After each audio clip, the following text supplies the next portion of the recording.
Thanks so much. I'm Dmitry Yumashev. I am a researcher at the Pendleton Center for Sustainability and Business, Lancaster University. I work on climate policy and electronic waste management. Dr. Yumashev, you wanted to come in. I just wanted to follow that line. Are there limits to the growth of tourism in and around places like Svalbard? Yeah. I just wanted to address that. I think most of the shipping so far as we know, was destinational in the Arctic, and it's to do with the extraction industry and tourism. So the transit routes are still some way away, and obviously it depends on what sort of climate scenario the world pursues, how much ice is going to disappear in the coming 10, 20 years. At the moment, the transit shipping between Europe and East Asia, particularly through the Northern Sea route above the Russian Arctic, is not viable. It's too uncertain and the season is too narrow for the navigation. But further down the line, if the climate targets, for example, the 2-degree target is not met, then the shipping might pick up in 2030s.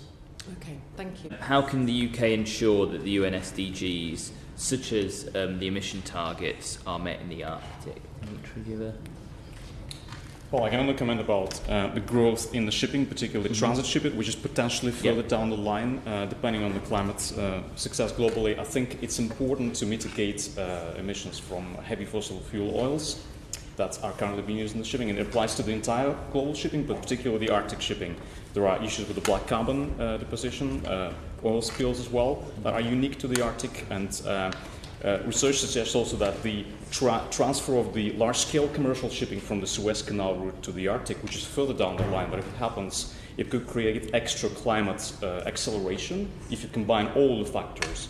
So I think for both local reasons and the global reasons as well, we need to make sure that there are cleaner technologies in place. Is it about the technology that's driving the ships rather than the fact that the ships will change their global shipping routes?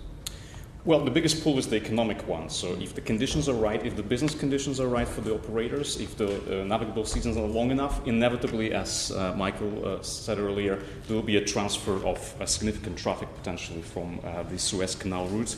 And I think it's up to the policy makers to make sure the negative effects are mitigated. If there is indeed a transfer of the traffic, there has to be norms like banning HFOs completely, heavy fossil fuel in the Arctic or in the polar regions.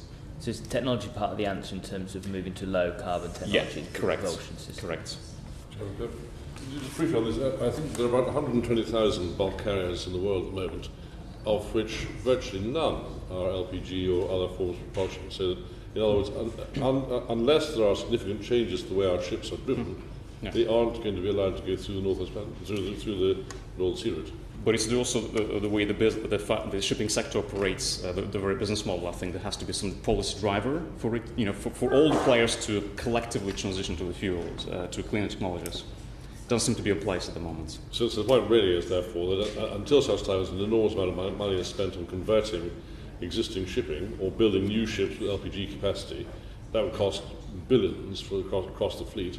Until that happens, the likelihood of there being a real increase in the number of bulk carriers through the Northeast Passage is extremely remote. Norway is a leader in many areas around climate emissions. We talk a lot here about the car ban in 2025, the aviation emissions plan, but they've also, the Norwegian Central Bank will recommend a halt to investment in oil and gas stocks. The Norwegian government are currently facing legal challenge over its continuing oil drilling in the Arctic.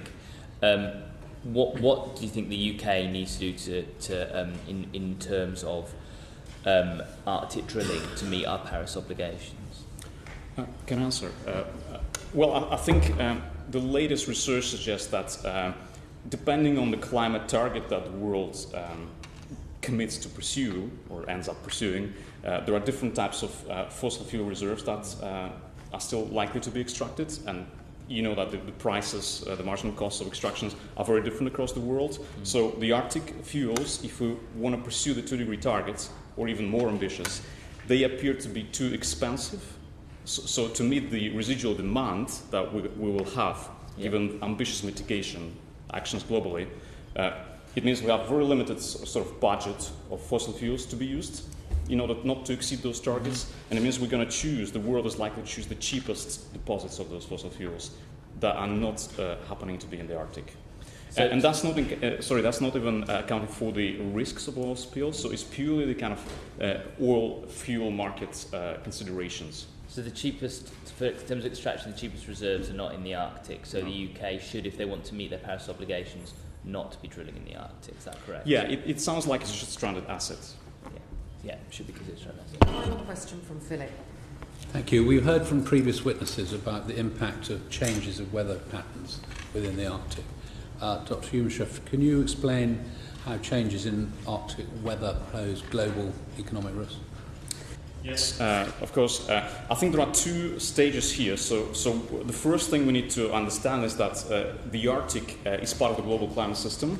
There are certain processes called feedbacks or tipping points that are to do with the loss of the sea ice, the melting of the thawing of the permafrost, the melting of the ice sheets there, and those processes, they usually tend to accelerate the warming further. So they're driven by the climate change, by the warming globally, but they further inject carbon from the permafrost or increase the solar absorption as the ice declines. So these tipping points, they add to the climate change, they reduce the budgets for us to stay under the sort of, the targets that we choose. And they cause extra economic impacts globally, impacts through just rising temperatures in all the continents, everywhere, in every country. In some places of the world, like North Europe particularly, or perhaps Canada, some parts of Russia, we are set to benefit perhaps in the very short term because there might be slightly more climatically optimal conditions.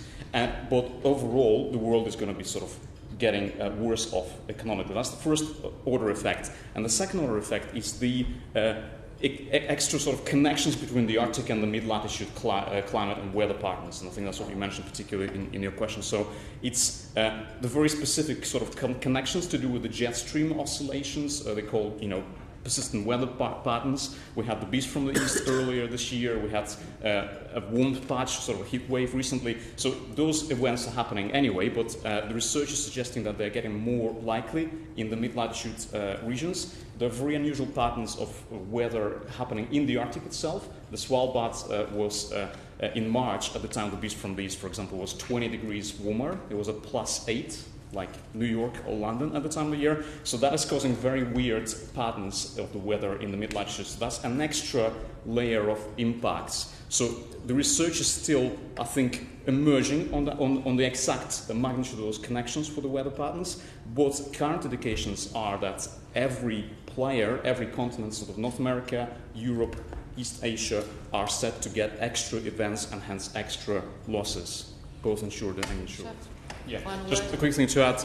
I do think it's very important. Some of the current research funding structures, particularly, are not appear to be catching up enough with the nature of the research that needs to be done. We recently tried to get a project going with the National Science Foundation in the US, which was not funded from the UK side because it was not exactly sort of disciplinary match. And there are bilateral and trilateral, multilateral agreements between different countries, but I think we still have too many barriers. Our networks are international, both in science and our business and government partners, so we need to have international funding structure to facilitate this work.